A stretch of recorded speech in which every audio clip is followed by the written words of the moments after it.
नमस्कार साथियों, study Edu में आपका स्वागत है।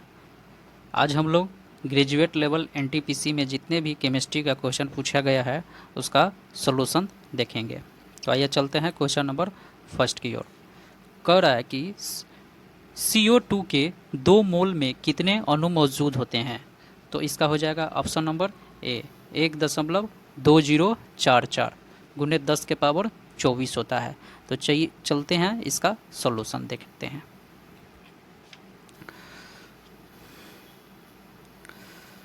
तो दोस्तों हम लोग जानते ही हैं कि एक मोल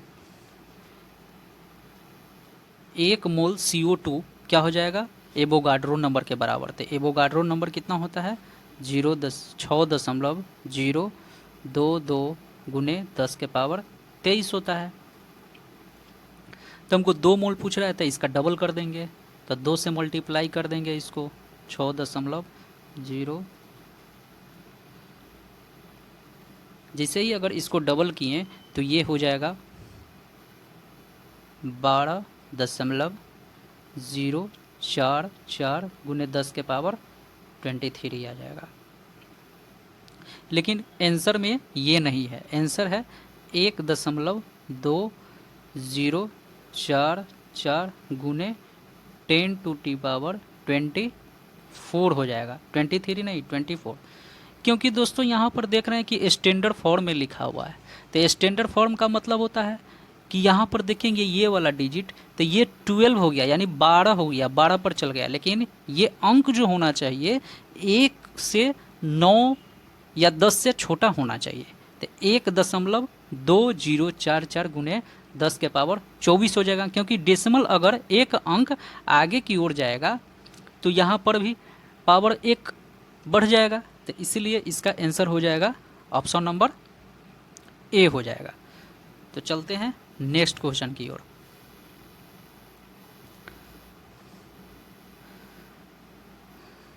एसटीपी पर CO2 गैस की 5.6 लीटर मात्रा में उपस्थित अणुओं की संख्या कितनी है। तो यहाँ पर पूछ रहा है अणुओं की संख्या यानी मोलिक्यूल्स की संख्या पूछ रहा है। तो इसका हो जाएगा ऑप्शन नंबर डी हो जाएगा 1.5055 गुने 10 के पावर 23 हो जाएगा। चलते हैं इसका सॉल्यूशन, इसका भी देख लेते हैं।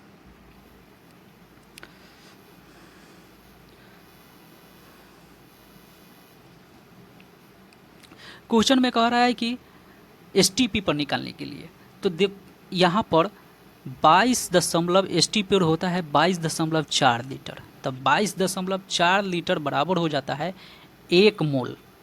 कितना होता है 1 मोल हो जाता है। अगर हमारा मोल्स अगर निकाल लेते हैं यहाँ से 5.6 लीटर में, तो हम यहाँ पर एवोगाड्रो नंबर वाला रूल लगाकर हम लोग क्या निकाल लेंगे, मॉलिक्यूल्स निकाल लेंगे यानी अणु निकाल लेंगे। तो यहाँ से हमारा निकल जाएगा 1/22.4 लीटर गुने 5.6 मोल हो जाएगा। अब क्या करेंगे कि इसको अगर कैंसिल करने पर यह आ जाता है हमारा 0.25 मोल आ जाता है। अब यहाँ से हमारा मोल निकल गया, यानी 5.6 लीटर में कितना मोल था, तो 0.2 मोल था। तो अब मोल जब निकल गया है तो हम लोग जानते ही हैं यहाँ से कि 1 मोल बराबर हो जाता है, 1 मोल यहाँ से 1 मोल बराबर हो जाता है एवोगाड्रो नंबर के बराबर 6.2022 गुने 10 के पावर 23 हो जाता है। अब हमको निकालना है 0.25 में कितना मॉलिक्यूल्स है यानी अणु कितना है, इतना मोल में। तो हम क्या करेंगे, इसमें गुणा कर देंगे 0.25 में एवोगाड्रो नंबर से गुना कर देंगे, यानी 6.022 गुने 10 के पावर 23 में अगर हम गुना करते हैं तो इसका आंसर आ जाता है 1.5055 10 के पावर 5 नहीं होगा, 1 ही 5 होगा, गुने 10 के पावर 23 आ जाएगा। यहाँ पर, तो इसका हो जाएगा ऑप्शन नंबर डी हो जाएगा।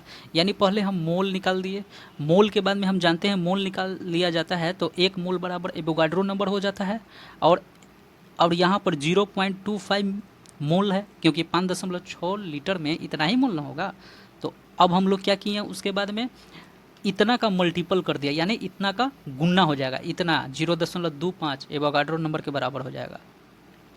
तो यहाँ पर मेरा आंसर ऑप्शन नंबर डी हो जाएगा। तो आइए चलते हैं नेक्स्ट क्वेश्चन की ओर।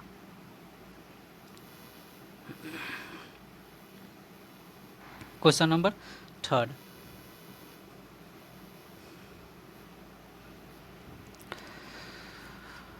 औद्योगिक परिवेशों में फ्रीऑन 12 का निर्माण सबसे अधिक किस रासायनिक अभिक्रिया द्वारा किया जाता है? तो इसका हो जाएगा ऑप्शन नंबर बी हो जाएगा, स्वार्ट्स अभिक्रिया।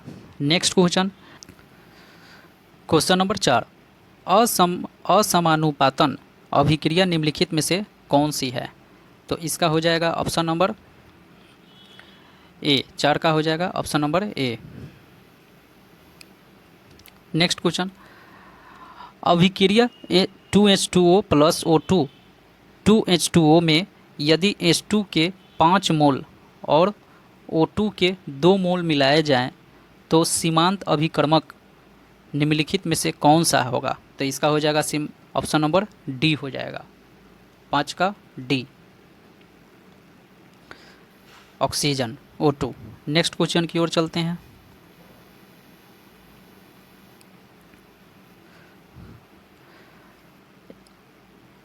समावस्था एसिटिक एसिड और CH3COOH प्लस आयन में H प्लस आयनों को जोड़ने पर डैश है, तो 6 का हो जाएगा ऑप्शन नंबर बी, समयावस्था बाईं ओर स्थानांतरित हो जाएगी। तो ऑप्शन नंबर हो जाएगा इसका 6 का बी हो जाएगा। नेक्स्ट क्वेश्चन की ओर चलते हैं। यौगिकों का कौन सा युग्म गुणित अनुपात के नियम की व्याख्या करता है? तो 7 का हो जाएगा ऑप्शन नंबर डी हो जाएगा, कार्बन मोनोऑक्साइड यानी CO और CO2 यानी कार्बन डाइऑक्साइड। नेक्स्ट क्वेश्चन, विश्व भर में फिनॉल उत्पादन का प्राथमिक औद्योगिक प्रक्रम कौन सा है और इस प्रक्रम में प्रयुक्त मध्यवर्ती क्या है? तो 8 का हो जाएगा ऑप्शन नंबर ए, क्यूमिन प्रक्रम, क्यूमिन हाइड्रोपेरोक्साइड। तो नेक्स्ट क्वेश्चन की ओर चलते हैं।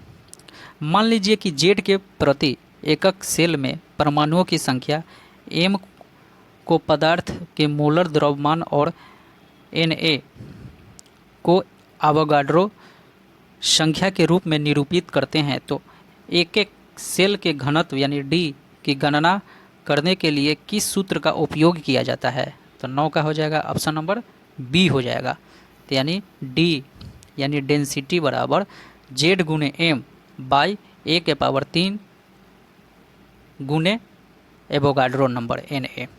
तो आइए नेक्स्ट क्वेश्चन की ओर चलते हैं। निरूपक तत्वों का अन्य नाम क्या है? तो 10 का हो जाएगा ऑप्शन नंबर डी, मुख्य वर्ग तत्व।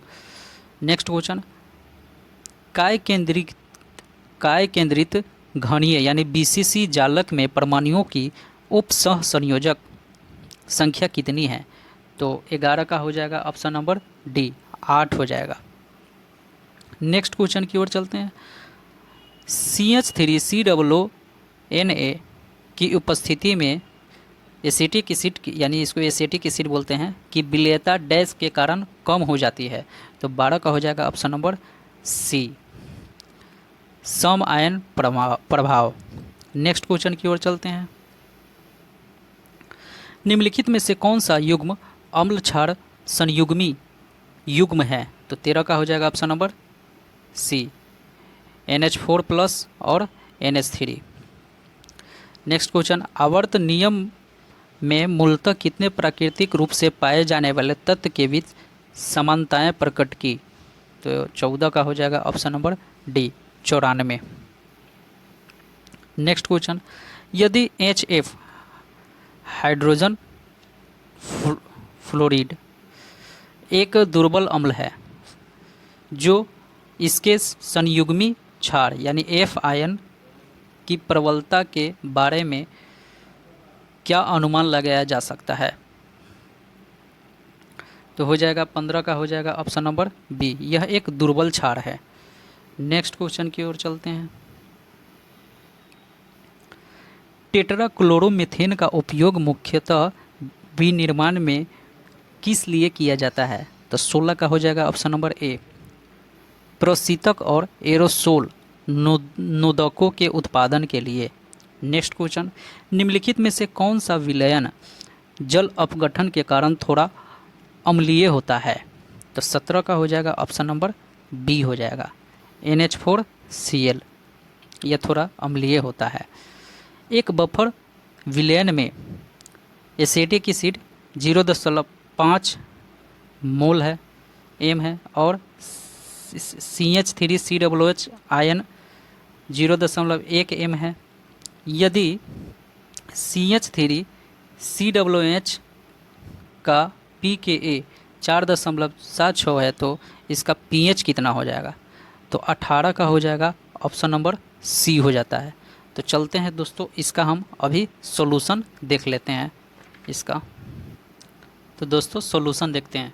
जैसे कि इसका फार्मूला होता है pH निकालने के लिए pKa, यानी ये एसिटिक एसिड हो जाएगा। यहाँ पर ये एसिटिक एसिड क्या था? CH3COOH था, और इसका log 10, और ये ए आयन वाला जो एसिटिक एसिड का जो आयन था ऊपर में, और जो वीक एसिड था एसिटिक एसिड, तो उसका ये log 10A यानी कंजुगेट बेस इसको बोलते हैं, और HA यानी वीक एसिड।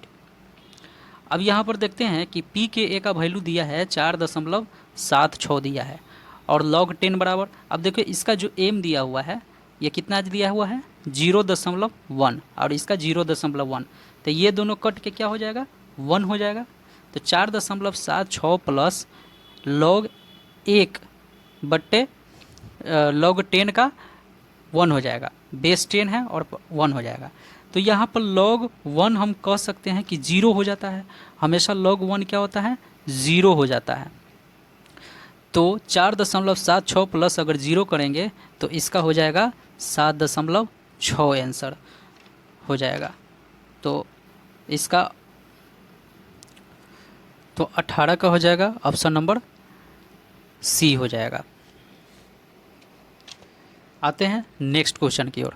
संतुलित अभिक्रिया, मोल हो गया 2 अल्मोनियम का, आगे जो होते हैं 2 मोलिकुल हो गया, और 3 हो गया 3Cl2 2AlCl3 में अल्मोनियम से एल्युमिनियम क्लोराइड का ग्राम अणु अनुपात कितना है? तो इसका हो जाएगा अब 19 का हो जाएगा ऑप्शन नंबर डी हो जाएगा, 2:2।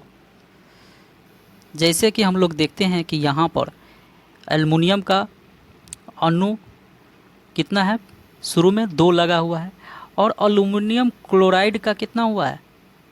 क्लोरेट का, ये जो क्लोराइड का हो जाएगा ये 2 है, यानी 2:2 हो जाएगा। ऑप्शन नंबर इसका हो जाएगा डी हो जाएगा। नेक्स्ट क्वेश्चन, नेपटूनियम के संदर्भ में कौन सा कथन सही है? तो 20 का हो जाएगा ऑप्शन नंबर सी हो जाएगा। यह पिच ब्लेंड में पाया जाने वाला एक प्राकृतिक तत्व है, तो इसका हो जाएगा ऑप्शन नंबर सी हो जाएगा। किन उद्योगों में सामान्यतः टेट्राक्लोरोमीथेन को विग्रीजन कर्मक के रूप में उपयोग किया जाता है?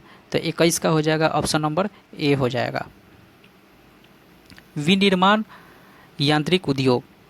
नेक्स्ट क्वेश्चन, निरूपक तत्व के संदर्भ में निम्नलिखित में से कौन सा कथन सही है? तो 22 का हो जाएगा ऑप्शन नंबर ए, इसमें एस और पी ब्लॉक दोनों तत्व शामिल है। नेक्स्ट क्वेश्चन, मेंडलीव की सारणी में आयोडीन को किस वर्ग में रखा गया था? तो हो जाएगा 23 का हो जाएगा ऑप्शन नंबर बी, वर्ग 7। नेक्स्ट क्वेश्चन की ओर चलते हैं।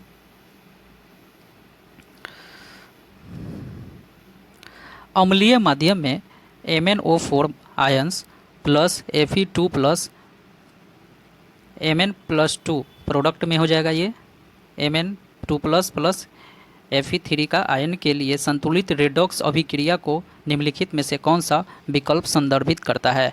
तो 24 का हो जाएगा ऑप्शन नंबर बी हो जाएगा। नेक्स्ट क्वेश्चन की ओर चलते हैं। कृत्रिम रूप से उत्पादित तत्वों में संदर्भ में कौन सा कथन सही है? तो 25 का हो जाएगा ऑप्शन नंबर सी हो जाएगा, वे अल्पकालिक होते हैं। नेक्स्ट क्वेश्चन की ओर चलते हैं। कौन सी रसोई प्रक्रिया परासन का उदाहरण है?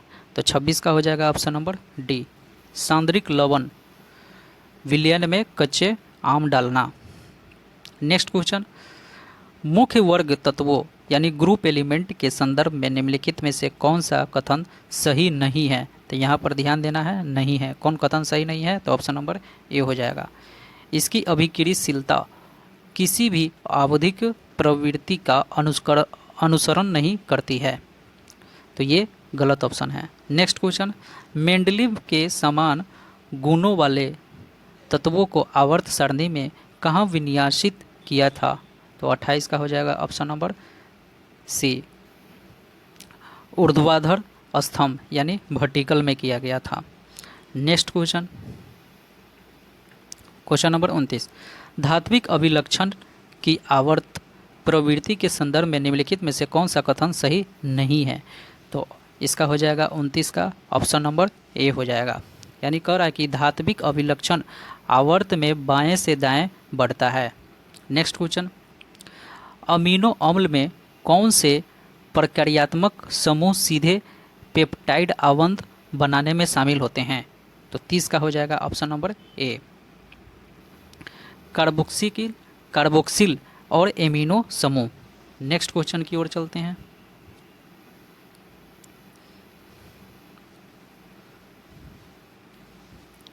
रसोई घर में बेकिंग सोडा का उपयोग निम्नलिखित में से कौन सा नहीं है? तो 31 का हो जाएगा ऑप्शन नंबर डी हो जाएगा, खाद्य रंग के लिए। नेक्स्ट क्वेश्चन, पी ब्लॉक तत्व के संदर्भ में निम्नलिखित में से कौन सा कथन सही नहीं है? तो 32 का हो जाएगा ऑप्शन नंबर डी, इन्हें संक्रमण तत्व भी कहा जाता है। संक्रमण का मतलब होता है transition element. Next question, aluminium के अंतर्गत अज्ञात तत्व यानी अननोन एलिमेंट के लिए रिक्त स्थान को क्या कहा जाता है? तो हो जाएगा 33 का हो जाएगा ऑप्शन नंबर सी, एका एल्युमिनियम। नेक्स्ट क्वेश्चन की ओर चलेंगे। किसी औद्योगिक मूलानुपाती सूत्र CS2 तथा मोलर द्रव्यमान 56 ग्राम पर मोल है, तो इसकी आणविक सूत्र क्या होगी?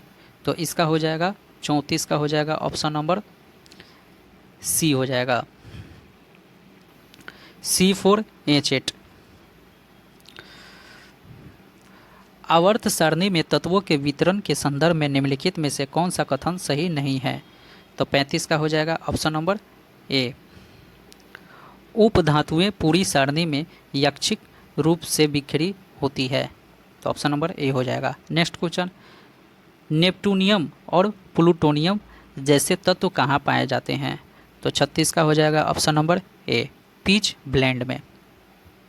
नेक्स्ट क्वेश्चन, मेंडलीव के समय निम्नलिखित में से कौन सा क्वेश्चन नंबर 37। तो आइए चलते हैं क्वेश्चन नंबर 37 में। मेंडलीव के समय में निम्नलिखित में से कौन सा तत्व नहीं खोजे गए थे? तो कौन सा तत्व नहीं खोजे गए थे? तो 37 का हो जाएगा option number C, radon polonium. Next question, Mendeleev ने अपनी आवर्त सारणी में तत्वों को किस क्रम में व्यवस्थित किया था? तो मेंडलीव ने अपनी आवर्त सारणी में ऑप्शन नंबर 38 का हो जाएगा बी हो जाएगा, परमाणु द्रव्यमान के बढ़ते क्रम में यानी मास के अनुसार किया था। नेक्स्ट क्वेश्चन, मेंडलीव ने आवर्त सारणी किस वर्ष प्रकाशित की थी? तो 39 का हो जाएगा ऑप्शन नंबर बी हो जाएगा। 1869। नेक्स्ट क्वेश्चन, आधुनिक आवर्त सारणी के संदर्भ में निम्नलिखित में से कौन सा कथन सत्य नहीं है? तो 40 का हो जाएगा ऑप्शन नंबर सी, पहले आवर्त में 8 तत्व होते थे। नहीं, ये गलत हो जाएगा। नेक्स्ट क्वेश्चन, गैस स्टोव की ज्वाला डैश के कारण निकली होती है? तो 41 का हो जाएगा ऑप्शन नंबर सी, ईंधन के पूर्ण दहन। नेक्स्ट क्वेश्चन,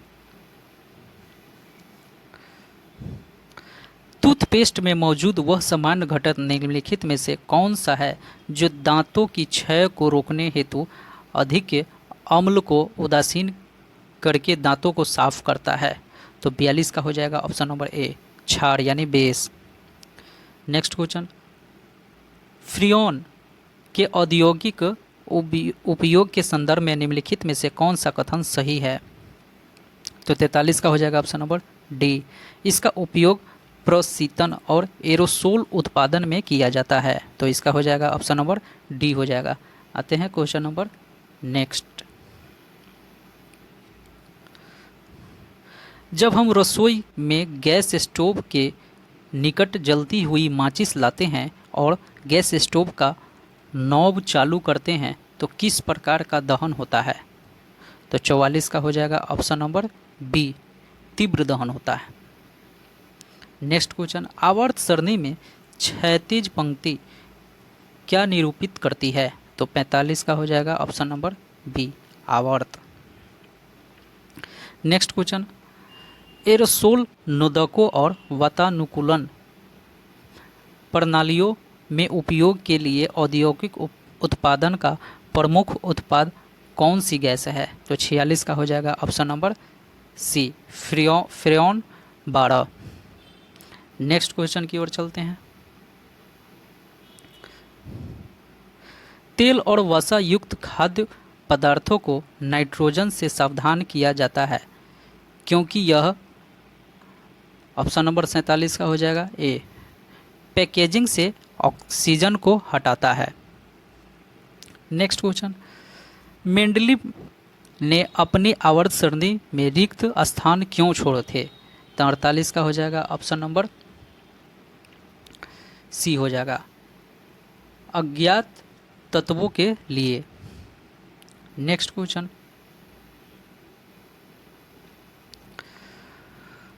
प्रशीतन संयंत्रों से निकलने वाले फ्रियोन का वायुमंडल पर प्राथमिक पर्यावरणीय प्रभाव क्या है?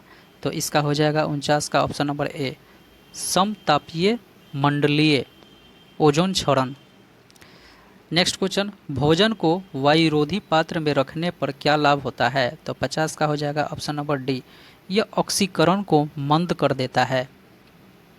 नेक्स्ट क्वेश्चन, निम्नलिखित में से कौन सा रासायनिक परिवर्तन का उदाहरण है? तो 51 का हो जाएगा ऑप्शन नंबर ए, लकड़ी का जलना। तो रासायनिक चेंज में जो होते हैं क्या होते हैं कि वो अपने एक नया ओरिजिनल फॉर्म दे देता है, यानी नया सब्सटेंस का बनना होता है। और जैसे कि अगर कहेंगे कि प्राकृतिक परिवर्तन में, तो प्राकृतिक परिवर्तन में क्या होता है कि वह फिर से पहले ही अपने ओरिजिनल फॉर्म में आ जाता है। तो इसमें क्या होता है कि रासायनिक परिवर्तन में ओरिजिनल फॉर्म में नहीं आता है, वो दूसरा प्रोडक्ट देता है, सब्सटेंस दे देता है। तो इसीलिए लकड़ी का जलना क्या होता है, रासायनिक परिवर्तन का उदाहरण है। नेक्स्ट क्वेश्चन, नींबू, सिरका और दही जैसे खाद्य पदार्थों में खट्टे स्वाद का मुख्य कारण क्या है? तो 52 का हो जाएगा option number A, option number A हो जाएगा, यानी अम्लीय हो जाता है, यानी अम्ल होता है उसमें। तो दोस्तों, जितने भी एनटीपीसी का क्वेश्चन पूछा गया था केमिस्ट्री का, जो कि लेवल इसका हाई था, आप देख ही रहे होंगे, तो आज ये समाप्त हो चुका है। तो दोस्तों, सब हमारे चैनल को सब्सक्राइब ज़रूर करें और लाइक भी करें और शेयर भी साथ साथ करते चले, जिससे कि आने वाले वीडियो में फिर से आपको नोटिफिकेशन मिलता रहे। थैंक यू दोस्तों।